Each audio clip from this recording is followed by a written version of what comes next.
everyone, yep, it's Kiki of Gist with Kiki again today, and I bring you exciting news. Come have a ride with us.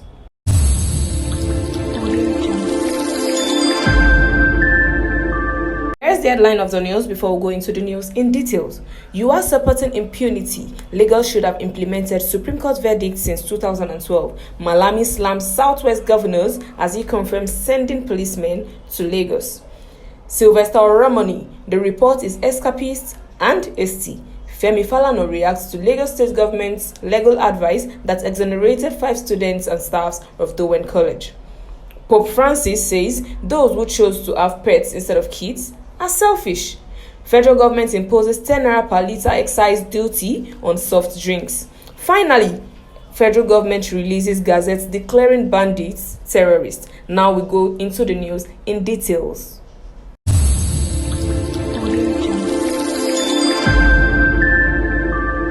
Attorney General of the Federation, Abubakar Malami, SAN, has confirmed sending policemen to Magodo Phase 2 Estate area of Lagos State.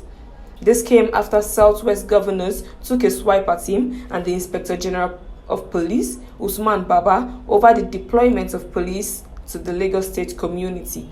The governors, in a statement released by their chairman, Governor Rotimi Akeredolu of Ondo State, accused the IGP and AGF of showing utter disrespect and gross moral turpitude.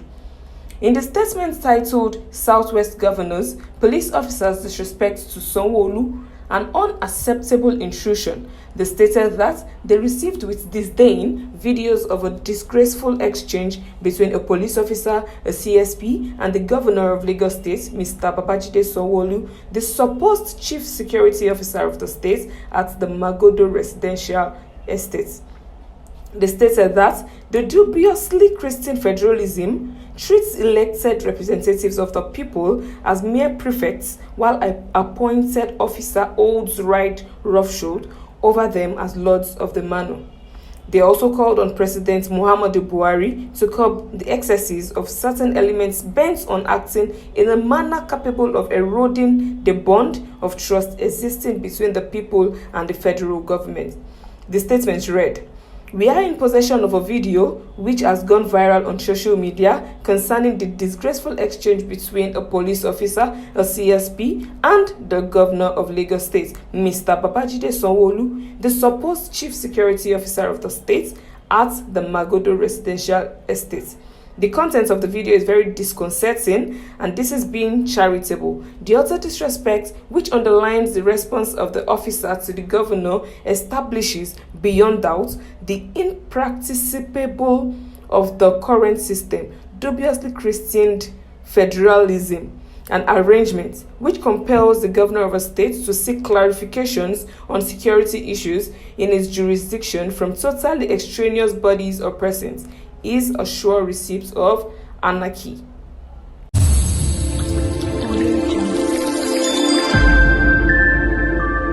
Human rights lawyer Femi Falana, SAN, has said that the legal advice issued by the Lagos State Director of Public Prosecution, Adetutu Osinusi, exonerating the staff and 5 students of Dowen College arrested over the death of an 11-year-old student of the school, Sylvester Oromoni, was hasty. We earlier reported that the DPP, in its legal advice sent to the police and the court trying the case of Oromoni's death, stated that the 2 autopsies conducted on the body of the deceased failed to establish a case of murder, and that a final autopsy report issued by the Lagos State University Teaching Hospital and toxicology reports of postmortem samples established the case of death as septicemia, lobar pneumonia, acute bacterial pneumonia due to severe sepsis, and that no harmful substance was found in late Oromoni's body. The state government, therefore, concluded that based on the findings, there was no prima facie case of murder, involuntary manslaughter, or malicious administering of poison with intent to harm against the suspects, including Favor Benjamin, 16-year-old, Michael Kashamu, 15, Edward Begil, 16, Ansel Temel, 14, and Kenneth Young, 15. Reacting to this development, Falana, who is the counsel of the Oromoni family, released a statement which reads, "Our attention has been drawn to the report issued by the Office of the Director of Public Prosecutions of Lagos State, dated January 4, 2022, which has purportedly cleared 5 students and 5 employees of Dowen College of any complicity in the death of the 12-year-old Sylvester Oromoni Jr. However, the report has not laid the allegations surrounding the gruesome murder of Sylvester Oromoni to rest. The report is escapist and hasty, as the authority are aware of the fact that the Chief Coroner of Lagos State has ordered that an inquest be conducted into the circumstances surrounding the unnatural death of Sylvester Oromoni. The inquest, which commenced before the coroner on December 16, 2021, has been adjourned to January 15, 2022 for further hearing.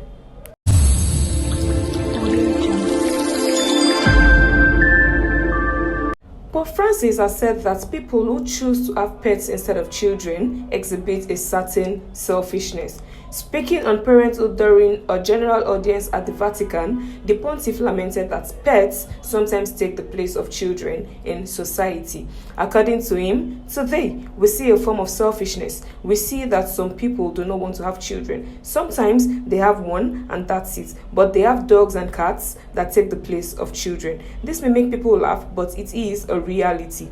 Pope Francis said the practice is a denial of fatherhood and motherhood and diminishes us, takes away our humanity.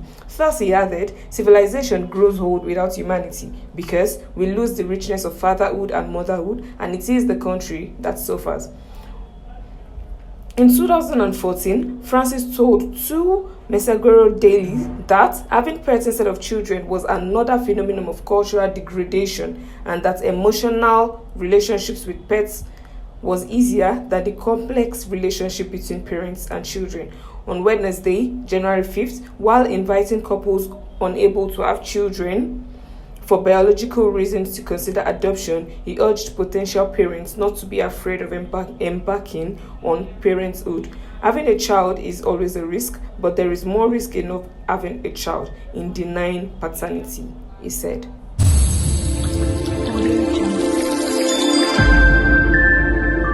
The federal government has introduced an excise duty of 10 naira per litre on all non-alcoholic, carbonated and sweetened beverages. Zainab Ahmed, Minister of Finance, Budget and National Planning, made the announcement during a public presentation of the 2022 Appropriation Act in Abuja on Wednesday, January 5th. Ahmed said the excise duty was introduced in line with the Finance Act signed into law by President Muhammadu Buhari on December 31st, 2021. She also added that this might discourage excessive consumption of sugar beverages, which contributes to diabetes, obesity, amongst others, but also used to raise excise duties and revenues for health-related and other critical expenditures. This is in line also with the 2022 budget priorities.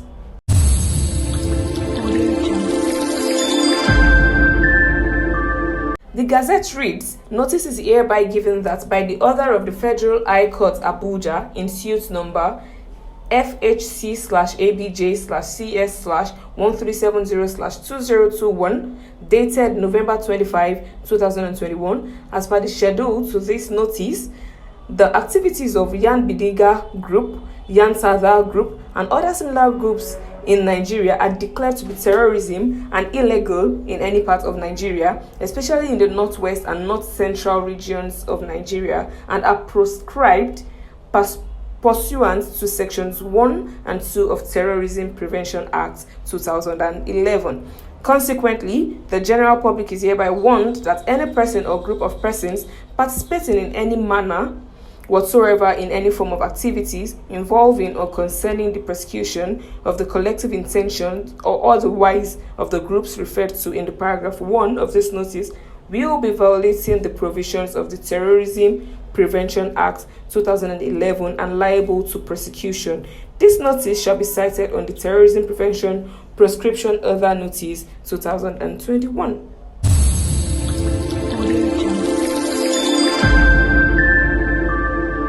For having a ride with us. Of course, it's just with Kiki, and what do we bring? We bring you information. So do not forget to like, share, comment, and most importantly, subscribe to Gist with Kiki. Until next time, bye.